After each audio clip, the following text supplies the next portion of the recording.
Votre sol de jardin est mort et chaque sac d'engrais que vous achetez ne fait que nourrir les plantes pendant que le sol en dessous se détériore, se transformant en une terre sans vie qui produit des récoltes de plus en plus faibles chaque année, jusqu'à ce que plus rien ne pousse du tout. La plupart des jardiniers pensent que la solution réside dans plus d'engrais, plus de produits chimiques et plus d'argent dépensé chaque saison. Mais John Seymour a prouvé dans Le nouveau jardinier autosuffisant que l'on peut prendre un sol épuisé et sans vie pour le transformer en une terre riche et fertile en seulement 1 ou 2 ans, en utilisant 10 plantes spécifiques qui fixent l'azote de l'air, brisent les couches compactées et créent de l'humus sans dépenser un seul centime en engrais chimiques. Il ne s'agit pas d'ajouter des amendements ou d'acheter des produits. Il s'agit d'utiliser les plantes comme des machines biologiques qui capturent l'azote gratuit de l'atmosphère, extraient les nutriments du sous-sol profond et créent l'écosystème vivant et respirant dont tous les jardins productifs ont besoin. Et le système fonctionne. Que votre sol soit argileux, sableux, une terre agricole épuisée ou un remblai de construction qui n'a jamais rien fait pousser. La méthode s'appelle l'engrais vert, et c'est ainsi que les agriculteurs ont gardé leurs terres fertiles pendant des milliers d'années avant que l'industrie chimique ne convainque tout le monde que le sol n'est qu'un milieu inerte qui maintient les plantes à la verticale pendant que l'on verse de l'azote synthétique par-dessus. Alors qu'en réalité, le sol est un système vivant qui peut se régénérer si vous lui donnez les bonnes plantes au bon moment. Voici ce que personne ne vous dit sur un sol mort. Il n'est pas réellement mort, il meurt de faim. Parce que les bactéries, les champignons et les vers de terre qui créent la fertilité ont besoin de matière organique et d'azote pour survivre. Et quand vous retirez des récoltes année après année, sans restituer de matière organique, la biologie du sol s'effondre et vous vous retrouvez avec une terre qui ne peut pas soutenir la vie végétale, peu importe la quantité d'eau ou de soleil que vous apportez. Les 10 plantes que vous allez découvrir ne sont pas seulement des cultures de couverture. Ce sont des fixatrices d'azote, des mineuses profondes et des bâtisseuses de biomasse qui travaillent ensemble pour inverser des décennies de dégradation du sol en une fraction du temps qu'il a fallu pour le détruire. Et chacune d'entre elles est plus efficace que n'importe quel engrais que vous pouvez acheter, car elles ne se contentent pas de nourrir les plantes. Elles reconstruisent l'ensemble de l'écosystème du sol à partir de la base. La première plante est le trèfle rouge pour l'azote estival. Le trèfle rouge est le choix numéro 1 de Seymour comme engrais vert d'été parce qu'il pousse vite, étouffe les mauvaises herbes et fixe des quantités massives d'azote de l'air grâce aux bactéries présentes dans ses nodules racinaires. Et contrairement à l'engrais qui est lessivé ou s'évapore, l'azote du trèfle reste bloqué sous forme organique jusqu'à ce que vous l'enfouissiez dans le sol et le laissiez se décomposer. On sème le trèfle rouge à la fin du printemps après que vos cultures principales sont établies. Semez à la volée entre les rangs ou sur les planches en jachère et laissez-le pousser tout l'été pendant qu'il extrait l'azote de l'atmosphère et le stocke dans ses racines et ses feuilles. Et quand vous l'enfouissez à l'automne, tout cet azote devient disponible pour la culture suivante sans jamais avoir acheté un sac d'engrais. La clé est d'enfouir le trèfle dans le sol alors que les plantes polanes sont encore jeunes et vertes, avant la floraison. Car les jeunes plantes sont riches en azote et se décomposent rapidement, tandis que les plantes matures contiennent plus de carbone et mettent plus de temps à se décomposer. Il faut donc les saisir au pic de leur teneur en azote, lorsqu'elles pourriront vite et libéreront immédiatement les nutriments. Le trèfle rouge supprime également les mauvaises herbes, car il forme un tapis épais qui fait de l'ombre aux plantes concurrentes. Il améliore aussi la structure du sol, car ses racines créent des canaux pour l'eau et l'air. Et quand ces racines meurent et se décomposent, elles laissent derrière elles de la matière organique qui nourrit les vers de terre et les bactéries bénéfiques. C'est la base du système. De l'azote, provenant de l'air, pas d'un sac. La deuxième plante est la luzerne pour la régénération profonde du sol. La luzerne est la reine des engrais verts car ses racines descendent jusqu'à 12 mètres dans le sous-sol, perçant les semelles de labour et les couches compactées qu'aucune autre plante ne peut pénétrer. Et au fur et à mesure que ses racines poussent, elles remontent le phosphore, le potassium, le calcium et les oligo-éléments des profondeurs, pour les déposer dans la couche arable. Lorsque la plante meurt et se décompose, Seymour qualifie la luzerne de culture vivace, que l'on plante une fois et que l'on laisse en place pendant 2 ou 3 ans, en la laissant pousser profondément et vigoureusement. Pendant ce temps, elle ne fait pas que fixer l'azote comme les autres légumineuses. Elle mine littéralement le sous-sol et ramène à la surface des nutriments qui étaient bloqués depuis des décennies, les rendant disponibles pour des cultures à racines peu profondes qui n'auraient jamais pu les atteindre par elles-mêmes. Lorsque vous finissez par enfouir la luzerne, vous incorporez non seulement de l'azote, mais tout un spectre de minéraux provenant de 6 ou 9 mètres sous la surface. Et les canaux racinaires laissés derrière deviennent des voies permanentes pour le drainage de l'eau et la circulation de l'air. Ce qui signifie que même des années après la disparition de la luzerne, votre sol sera plus meuble et plus vivant qu'auparavant.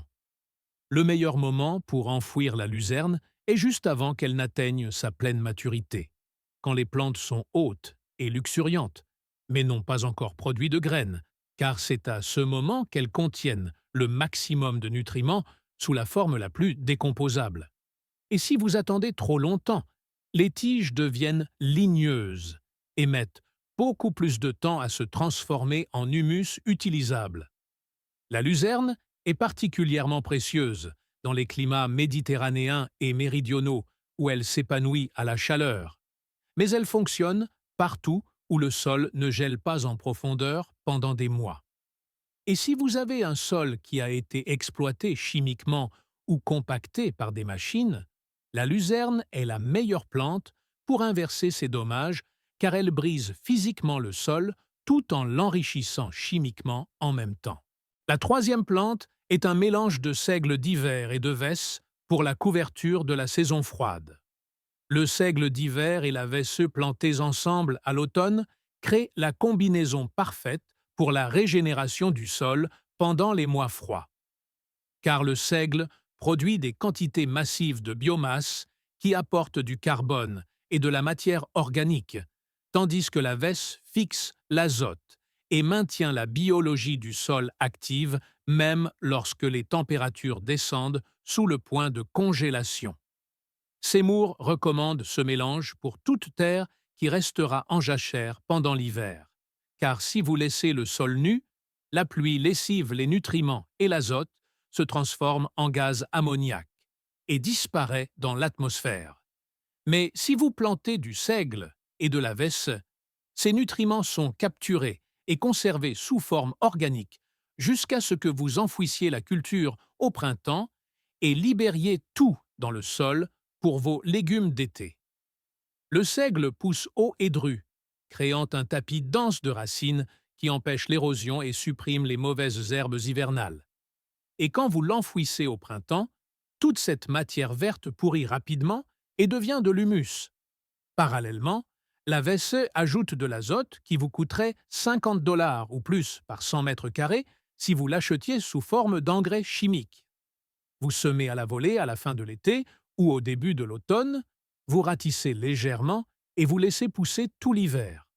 Au printemps, vous aurez un tapis vert luxuriant que vous retournerez à la bêche ou au motoculteur, et en 2 ou 3 semaines, il sera assez décomposé pour que vous puissiez planter directement dans la planche sans aucun amendement supplémentaire. C'est ainsi que vous gardez le sol vivant pendant la saison creuse, au lieu de le laisser mort et exposé aux éléments.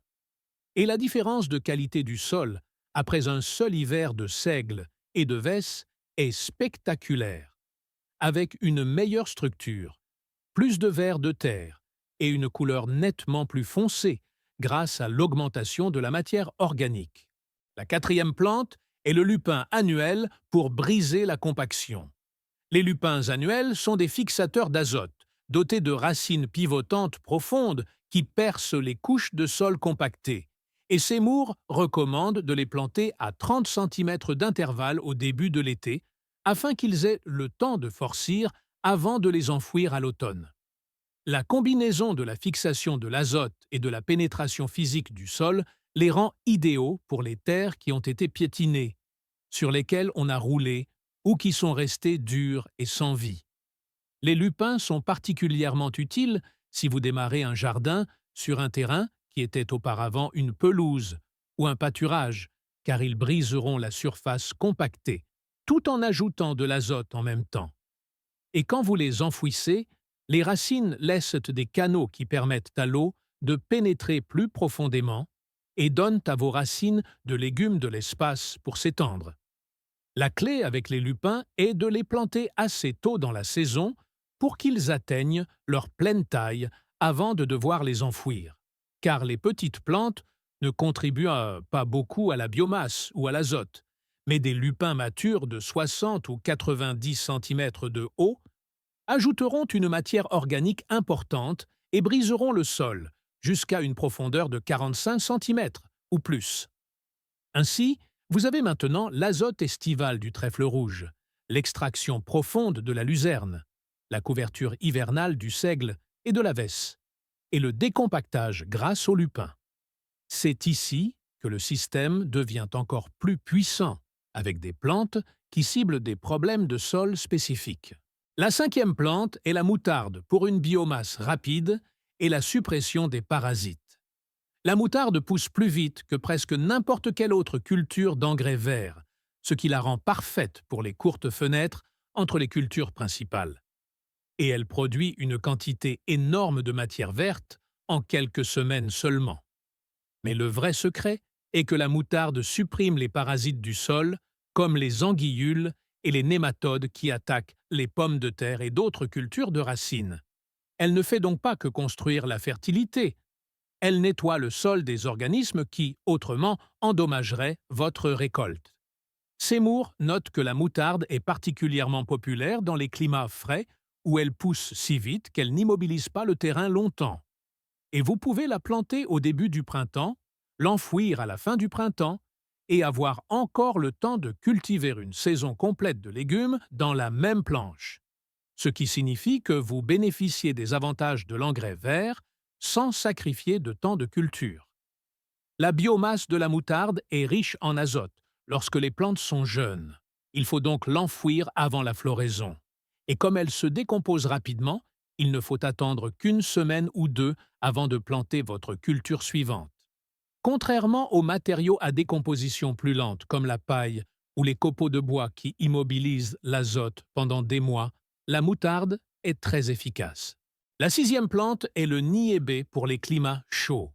Le niébé est une légumineuse d'été qui prospère à la chaleur et pousse presque n'importe où, ce qui en fait le choix parfait pour les jardins du sud ou tout endroit où les températures restent élevées tout l'été. Et comme toutes les légumineuses, il fixe l'azote de l'air et le stocke dans des nodules racinaires qui le libèrent dans le sol lorsque vous enfouissez les plantes.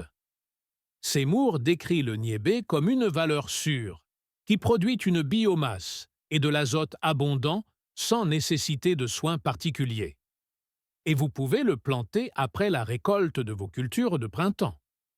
Laissez-le pousser pendant la période la plus chaude de l'été, quand d'autres plantes peinent, puis enfouissez-le à la fin de l'été ou à l'automne pour préparer la planche pour les légumes d'hiver ou pour la laisser enrichie pour le printemps suivant.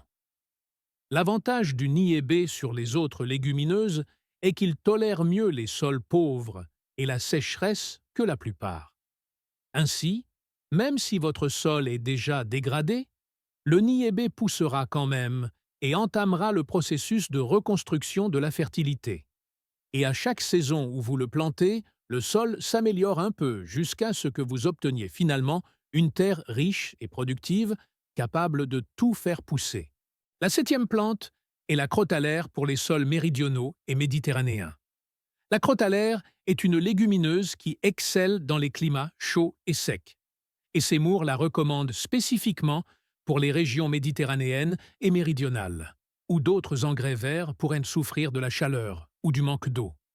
Et elle fixe l'azote tout en produisant une biomasse substantielle qui se décompose en humus et améliore la structure du sol. Le système racinaire de la crotalaire pénètre profondément, ce qui aide à briser les couches compactées et améliore le drainage. Et quand vous l'enfouissez, vous ajoutez à la fois de l'azote et de la matière organique qui nourriront la biologie du sol et soutiendront des cultures exigeantes comme les tomates, les courges et le maïs. La 8e plante est la consoude en tant que bâtisseur de sols vivaces. La consoude n'est pas un véritable engrais vert car on ne l'enfouit pas chaque saison, mais Seymour l'inclut comme une plante de compostage qui fonctionne comme une pompe à nutriments, envoyant des racines profondément dans le sous-sol et remontant des minéraux qui s'accumulent dans ses feuilles massives. Et vous pouvez couper ces feuilles plusieurs fois par an et soit les composter, soit les enterrer directement sous des plantes exigeantes comme les pommes de terre. Un seul plant de consoude produit une quantité énorme de feuillage en un an. Et Seymour affirme que la consoude peut représenter 1/10 du poids d'un bon tas de compost, ce qui signifie qu'elle apporte des nutriments importants sans que vous ayez à acheter quoi que ce soit. Et parce qu'elle est vivace, vous la plantez une fois et vous récoltez pendant 10 ou 20 ans. Les feuilles sont riches en potassium, en azote et en oligo-éléments. Et lorsque vous les enterrez sous les plantes, elles se décomposent rapidement et libèrent les nutriments directement dans la zone racinaire. Et les racines profondes de la consoude améliorent également la structure du sol en créant des canaux qui permettent à l'eau et à l'air de pénétrer plus profondément que dans un sol non amélioré. La 9e plante est Tagetes minuta pour la suppression des mauvaises herbes et des parasites. Tagetes minuta est une plante robuste à croissance rapide que Seymour recommande pour l'engrais vert direct car elle constitue un excellent matériau de compostage. Et elle est particulièrement efficace contre les anguillules, le chien daim, l'herbe au goutteux et d'autres mauvaises herbes vivaces. Elle sert donc le double objectif de renforcer la fertilité et de nettoyer le sol des organismes problématiques. Vous commencez la culture à l'intérieur, puis vous repiquez à 30 cm d'intervalle au printemps, et elle pousse rapidement pour former un massif dense qui étouffe les mauvaises herbes et les parasites. Et quand vous l'enfouissez, elle ajoute de l'azote et de la matière organique tout en laissant le sol plus propre et plus accueillant pour les légumes. La 10e plante regroupe les légumineuses d'hiver pour une couverture prolongée en saison froide. Les légumineuses d'hiver comme le pois fourragé, le mélilot, le trèfle de Perse, le trèfle incarnat, la luzerne tachetée et le pois d'hiver autrichien sont toutes précieuses pour fixer l'azote pendant les mois froids. Et Seymour note qu'elles peuvent être semées à la fin de l'été, après la récolte de vos cultures estivales. Et elles pousseront jusqu'au cœur de l'hiver et resteront en place jusqu'au printemps, s'il ne fait pas trop froid. Puis vous les enfouirez quand le temps se réchauffera. Ces plantes sont particulièrement précieuses car elles maintiennent l'azote dans le sol pendant les mois où il serait autrement perdu par la pluie et l'évaporation, et elles protègent la surface du sol de l'érosion. Et quand vous les enfouissez au printemps, tout cet azote capturé devient disponible pour vos premières cultures de la saison, leur donnant une longueur d'avance sans aucun engrais acheté. Synthèse: le système de régénération du sol en 2 ans. Si votre sol est vraiment mort ou épuisé, la méthode de Seymour consiste à consacrer 1 ou 2 années entières aux engrais verts avant d'essayer de cultiver des produits alimentaires. Car essayer de faire pousser des légumes dans un sol sans vie est une perte de temps et d'argent. Mais si vous passez 1 an à construire la fertilité avec de l'engrais vert, vous aurez un sol productif pour les 10 ou 20 prochaines années. La première année commence à l'automne avec un mélange de seigle et de vesse, que vous laissez pousser tout l'hiver et que vous enfouissez au printemps. Et après avoir attendu 2 ou 3 semaines pour qu'il se décompose, vous plantez du trèfle rouge pour l'été que vous enfouissez à l'automne. Et à la fin de la première année, votre sol sera déjà visiblement plus foncé, plus meuble et plus vivant. En deuxième année, vous plantez de la luzerne au printemps et la laissez pousser pendant toute la saison ou même jusqu'à l'année suivante. Et pendant ce temps, les racines profondes brisent la semelle de labour et extraient les nutriments du sous-sol. Et quand vous finirez par l'enfouir, vous aurez un sol complètement transformé avec une structure, une fertilité et une activité biologique capable de soutenir n'importe quelle culture que vous souhaitez faire pousser. Le coût de ce système est presque nul, juste le prix des semences, ce qui représente une fraction de ce que vous dépenseriez en engrais sur la même période. Et les résultats sont permanents car une fois que vous avez accumulé la matière organique et la biologie du sol, elle reste dans la terre et continue de soutenir la croissance des plantes année après année. Contrairement aux engrais chimiques qui sont lessivés ou s'évaporent et doivent être appliqués à nouveau chaque saison, ce n'est pas un raccourci. C'est la façon dont le sol est censé fonctionner et la façon dont il a fonctionné pendant des milliers d'années avant que l'agriculture industrielle ne convainque tout le monde que les plantes poussent dans la poussière et que la fertilité vient d'un sac. Alors que la vérité est que les plantes poussent dans un sol vivant et que la fertilité vient des plantes elles-mêmes, quand on les utilise correctement. Les 10 plantes que vous venez de découvrir n'ont rien de magique. C'est de la biologie, et elles fonctionnent parce qu'elles exploitent des systèmes en place, depuis que les premières plantes ont colonisé la Terre il y a 400 millions d'années. Des systèmes qui capturent l'azote de l'air, extraient les minéraux de la roche et créent de l'humus à partir de la matière végétale morte. Et tout ce que vous avez à faire est de planter les bonnes espèces au bon moment et de les laisser faire ce pourquoi elles ont évolué. Un sol mort n'est pas une condition permanente. C'est un problème temporaire qui peut être résolu en 1 ou 2 saisons de croissance si vous arrêtez d'essayer de nourrir les plantes pour commencer à nourrir le sol.